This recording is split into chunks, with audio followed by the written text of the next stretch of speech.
I cannot understand the kind of a calculation NATO country has, knowing that this would create even more problems.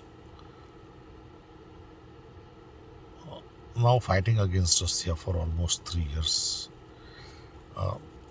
Russia has suffered a loss, but at the end of the day, if you look at the Ukraine, which has turned into rubble, most of the cities, so where it is going to end, when you know that you cannot win the war, and when you know the other party is so strong, the best scenario is to initiate the diplomacy from the beginning.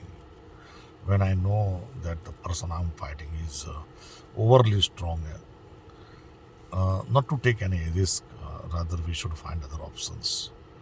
In my opinion, like um,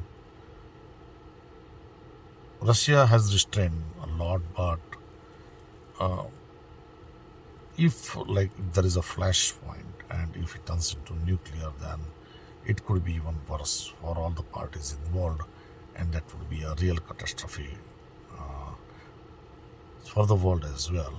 So, uh, for example, for all the disputed territories, talk with them, give us a special status that this is a disputed, this is a gray area, this is a gray provinces, that will be shown in both the maps. They will be independent country as well.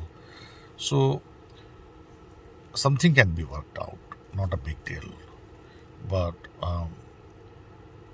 for example, if Russia is worried about NATO country that Ukraine should not join NATO countries and they don't want any NATO countries at the doorstep, okay, consider them, consider their viewpoint.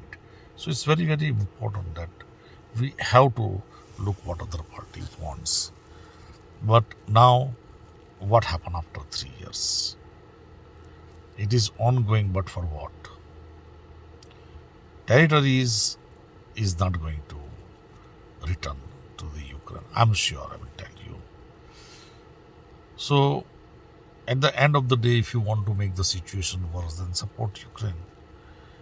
I'm not saying that like I'm either side like Russia or Ukraine, but this is my viewpoint that continuing the war, like it doesn't make difference.